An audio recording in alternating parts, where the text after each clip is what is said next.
classes. I hope you are fit and fine and having a great time. As we were learning idioms and phrases, let's continue from that.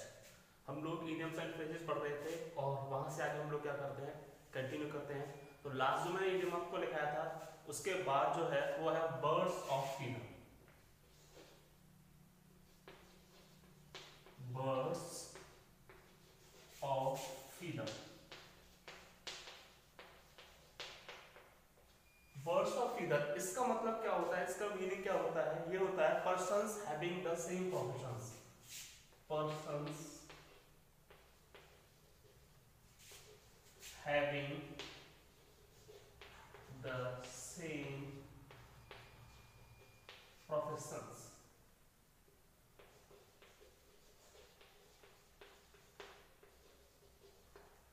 Those who are having the same professions, we can call them birds of feather. As Viren Sehwag and Sachin Tendulkar are birds of feather. यानी वीरेंद्र सहवाग और सचिन तेंदुलकर दोनों का जो profession वो क्या है, cricket है. तो इनके जो इडियम्स हम लोग यूज करते हैं वो क्या होता है, बर्ड्स ऑफ फीदर. ठीक है, यानी कोई भी लोग जिनका एक ही प्रोफेशन होता है, एक ही प्रोफेशन से बिलोंग करते हैं, एक ही कम्युनिटी से आते हैं, that is called bird of feather, birds of feather. Second is a bed of thorns. A bed of thorns.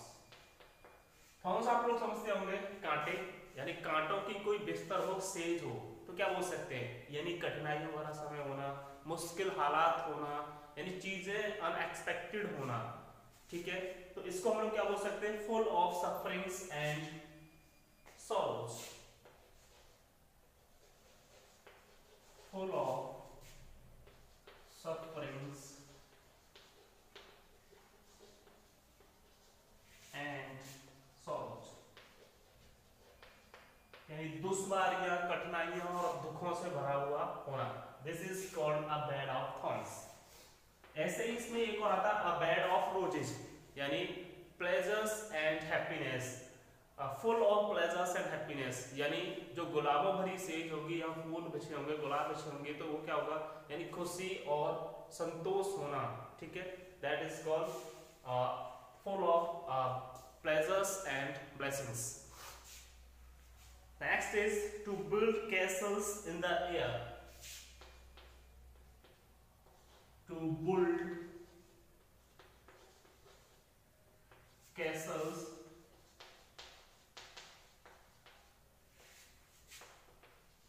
In the air. Castle का मतलब होता है किला. ठीक है, तो इसका मतलब क्या निकलता है कि हवा में किले बनाना. हवा में किले बन सकते हैं क्या, इसका मतलब ये हुआ कि इमेजिनरी बातें करना, यानी जो चीजें नहीं हो सकती है, काल्पनिक बातों में किसी को उलझाए रखना, फालतू की बेमतलब की बातें करना. तो इसको बोल सकते हैं हम to form imaginary schemes. To form imaginary schemes, यानी काल्पनिक योजनाएं बनाना, ऐसी योजनाएं बनाना जिनको हम लोग इंप्लीमेंट नहीं कर सकते. तो this is called to build castles in the air. Next is what, to cry for the moon. To cry for the moon. To cry for the moon, इसका मतलब ये होता है कि चांद के लिए रोना. रोने से मतलब नहीं है, यानी चांद की डिमांड करना, यानी ऐसे बोला कि मेरे को चांद चाहिए. ठीक है, बचपन में आप लोग देखते हैं, हमारे माँ जैसे हमको कहानियां, लोरियां वगैरह सुनाती थी, तो हम लोगों ने देखा होगा कि चांद ला करके देंगे, चंदा मामा दूर के, ऐसे स्टोरी सुनाते थे. ठीक है, तो टू क्राई फॉर मून यानी चांद की डिमांड रखना, चांद के लिए रोना. Is this possible? नो. सो क्या मीनिंग निकलता है इसका, एग्जैक्ट जो मीनिंग निकलता है इसका वो क्या है, to wish for something impossible.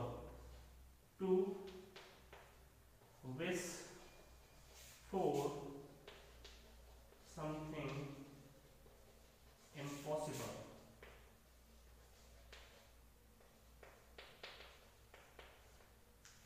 यानी असंभव चीजों की इच्छा जाहिर करना, this is called to cry for the moon. Next, fifth one is what, to cut a sorry figure, to cut a sorry figure, to produce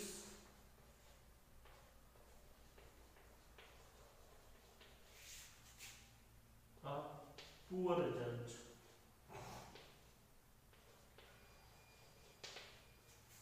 two cut a sorry figure का मतलब निकलता है to produce a poor result, यानी बहुत बेकार परिणाम देना, बहुत बेकार परिणाम निकलना, ठीक है। सो इसको हम लोग क्या बोल सकते हैं, to cut a sorry figure. Next is what, 6, crocodile tears, crocodile tears, यानी मगरमच्छ के आंसू रोना, घड़ियाल के आंसू बहाना। ये तो कहावत आपने खूब सुनी होगी, क्रोकोडाइल टीयर्स, यानी झूठे आंसू बहाना, यानी इसको हम क्या बोल सकते हैं, फॉल्स टीयर्स।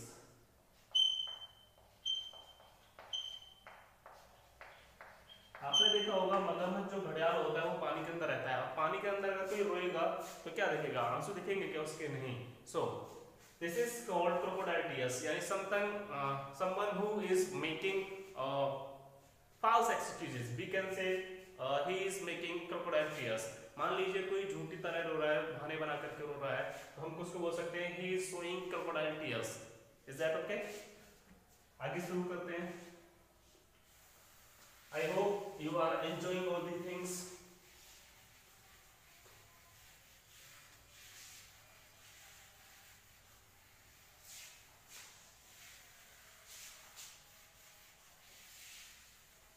उम्मीद करता हूँ आप इन सारी चीजों को एंजॉय कर रहे होंगे।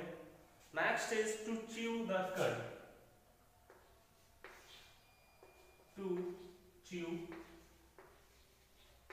The cud. To chew the cud का मतलब होता है टू थिंक डीपली, यानी गहराई से सोचना, बहुत तन्मयता से सोचना, टू थिंक डीपली,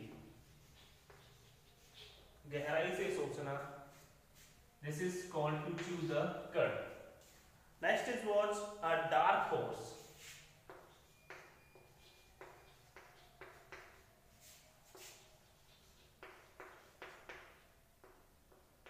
ये आपने सुना भी होगा, he is a dark horse. Dark horse का मतलब क्या होता है, अनएक्सपेक्टेड कैपेबिलिटीज ऑफ समवन, यानी किसी के अंदर बहुत ही असाधारण जो प्रतिभाएं, क्षमताएं छुपी होती हैं, उसको हम लोग बोल सकते हैं अ डार्क हॉर्स, ठीक है। तो क्या मीनिंग निकलता है इसका, a competition of unknown capabilities, a competition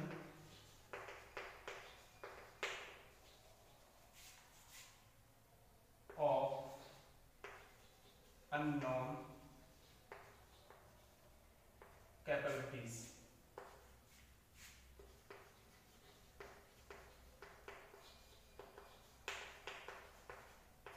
A competition of unknown capabilities, यानी हमको पता नहीं उनकी क्षमताएं कितनी ज्यादा है कितनी कम है। So this is called a dark horse. Next is a fair weather friends, a fair weather friends. ये कई बार पूछा गया है, इसको बोलते हैं हम लोग फ्रेंड्स इन गुड डेज,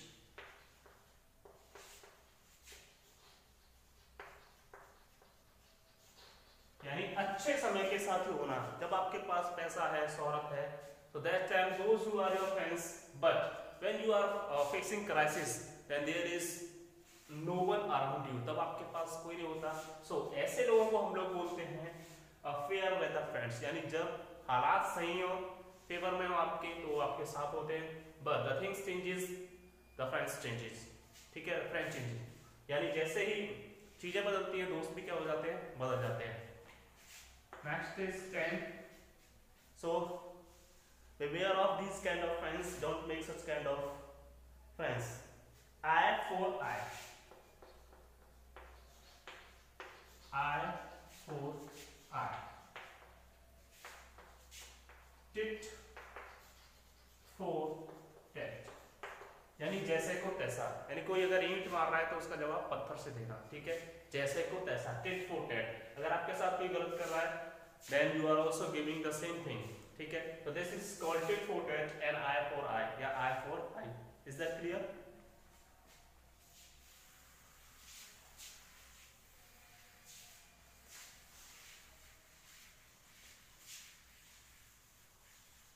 आगे चलते हैं नेक्स्ट।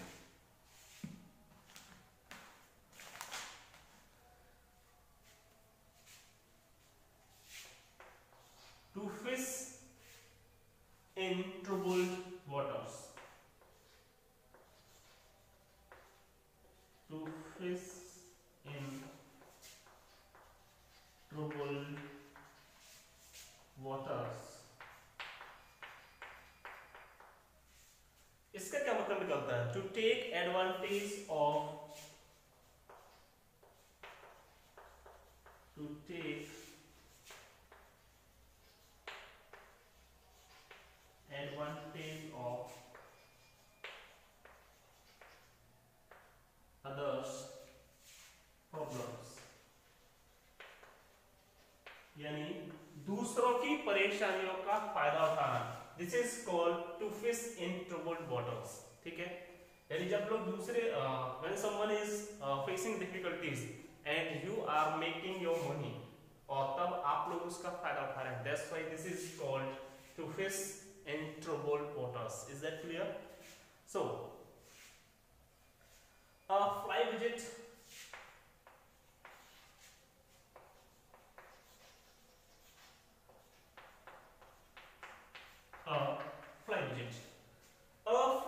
इससे क्या मतलब निकलता है, यानी मान लीजिए आपको जल्दी में कहीं की यात्रा करनी है और तुरंत वापस आना है, so this is called a fly widget. इसको हम लोग बोलेंगे hasty and brief widget. hasty and brief widget, जल्दबाजी में की गई यात्रा, ठीक है। This is called a fly visit. I took a fly visit to Delhi yesterday, ठीक है। आप लोग ऐसे ही बोल सकते हैं इसको, अगर हम ओन वर्ड्स में इसको अगर यूज करना चाहे तो I took a fly visit yesterday to see my mother, यानी अपनी माँ से मिलने के लिए कल मैंने दिल्ली की एक फ्लाई विजिट यानी हेस्टी जल्दबाजी में यात्रा की, छोटी सी संक्षिप्त यात्रा, गया और मैं कल भी तुरंत वापस आ गया। सो this is called a fly visit, okay. Next is what, number 13. 13 had to get into hot water. To get into hot water. जैसा कि पता चल रहा है हम पढ़ने से ही, to get into hot water यानी गर्म पानी में हाथ दे देना, गर्म पानी में चले जाना। क्या मतलब होगा इसका, यानी परेशानी में हो लेना, ठीक है, परेशानी में होना, ठीक है। तो हम इसको क्या बोल सकते हैं, टू गेट इनटू ट्रबल, परेशानी में होना, टू गेट इनटू ट्रबल, ये होगा परेशानी में होना, कठिनाई में होना, तकलीफ में होना, ठीक है। ये था 13। अब बात करते हैं 14। A hard nut to crack. A hard nut to crack.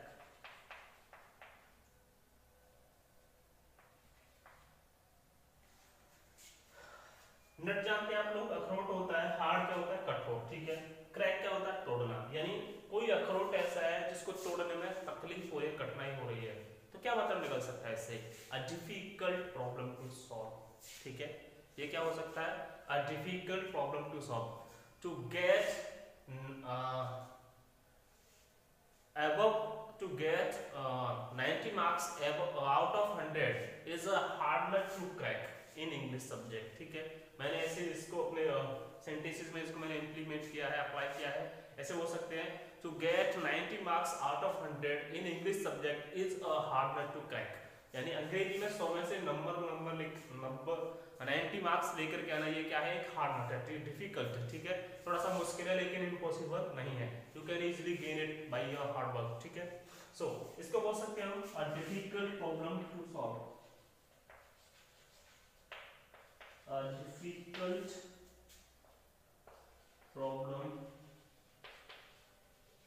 To solve,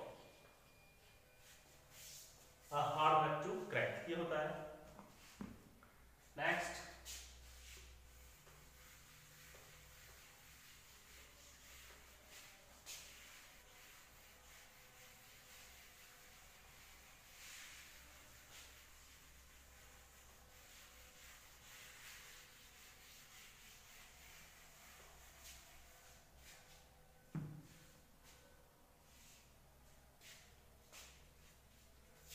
है इन अ nutshell.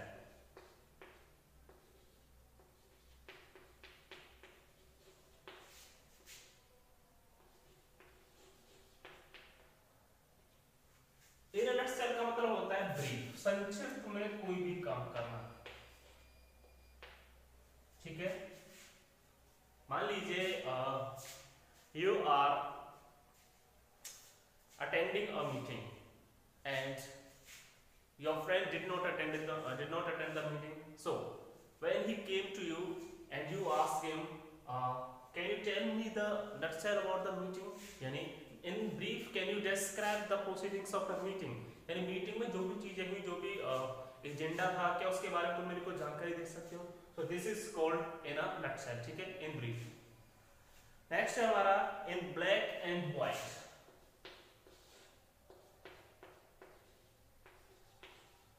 in black and white, इसका मतलब होता है in writing, यानी लिखित में।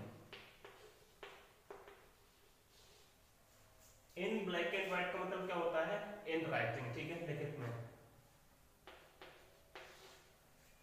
in black and white, this is called in writing, लिखित में देना कोई भी चीज, कोई भी काम। नेक्स्ट है हमारा इन कोल्ड ब्लडेड,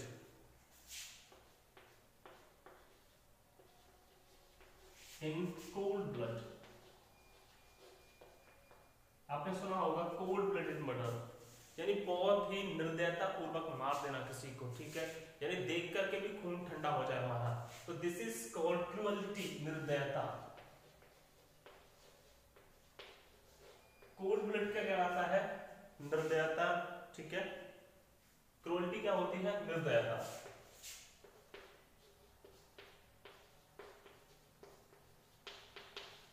निर्दयता।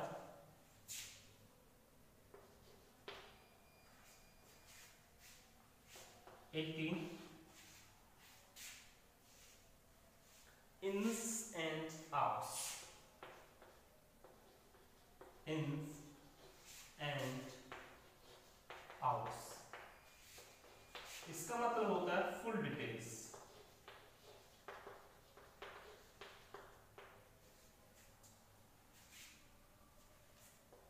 If you are having a proper knowledge about any subject, any topic, so and I am asking you, please give me ins and outs of that, यानी फुल डिटेल्स बताइए, ठीक है। आपने कहीं travel किया and you came back after traveling and I asked you give me the full details, ठीक है। ऐसे ही बोल सकता हूँ मैं, और मैं ऐसे बोल सकता हूँ tell me the ins and outs of your ins and outs of your journey, अपनी यात्रा के बारे में मुझे डिटेल में बताइए, ठीक है, यानी जो भी चीजें आपने की, this is called ins and outs, full details. Give me ins and outs of your study, अपनी स्टडी के बारे में मुझे फुल डिटेल्स दीजिए, ठीक है। This way we can also use it. 18 के बाद नेक्स्ट आगे चलते हैं हम लोग। What you have to do, you have to note down this one and you have to learn also, आपने लिखना है और याद भी करना है।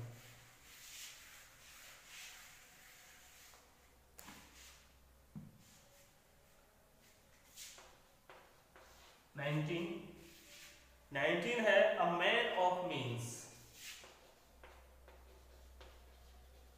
अ मैन ऑफ मीन्स, इसका मतलब होता है a rich man.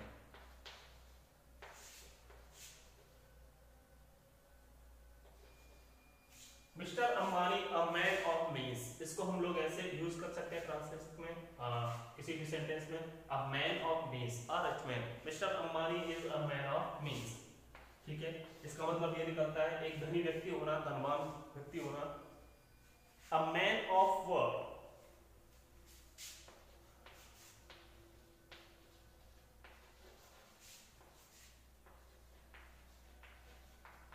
A man of word, word का मतलब क्या होता है शब्द, ठीक है।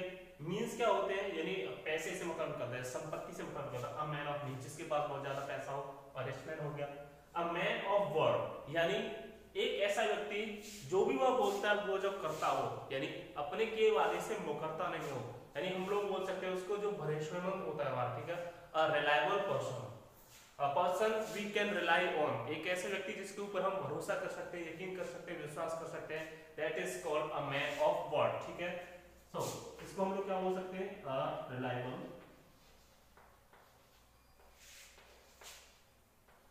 पर्सन, एक भरोसेमंद व्यक्ति। ठीक है, अ रिलायबल पर्सन। 21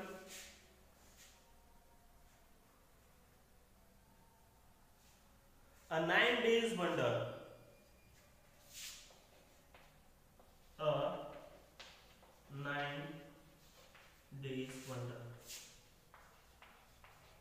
आपने सुना भी होगा ये 9 दिन की चांदनी फिर अंधेरी रात। ठीक है, तो हम बोल सकते हैं pleasure for short time, happiness for short time, यानी थोड़े समय के लिए जो खुशियां आती हैं, थोड़े समय के लिए जो हमारे जीवन में प्लेजर आता है, this is called a 9 days wonder. ठीक है, तो इसको हम लोग ऐसे लिख सकते हैं, pleasure for short time,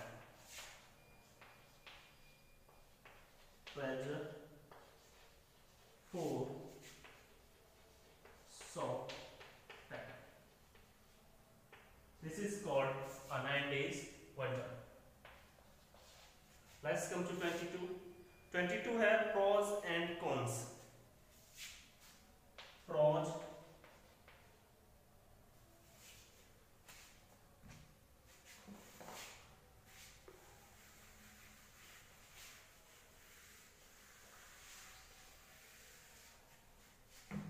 pros and cons,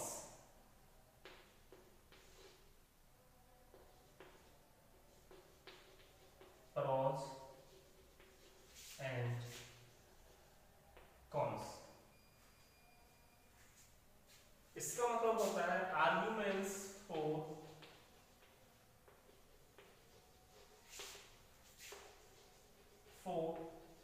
and against,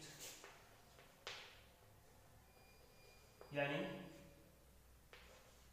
किसी भी चीज के पक्ष और विपक्ष दोनों ही तरीके से उसके बारे में बहस करना। ठीक है, this is called arguments, argument for and against. ठीक है, this is called pros and cons. You have 22 idioms and phrases today. What you have to do, you have to note down all these idioms and phrases in your notebook, and after that you have to learn also. And what I'm gonna give you today, I'll give you 10 vocabularies to learn and note down, and maybe tomorrow or after 2 days I'm gonna take your test, so be prepared and I will let you know which chapter I'm gonna take. ठीक है, so this is enough for today for you, and we will continue from tomorrow. So have a good day, take care and be safe.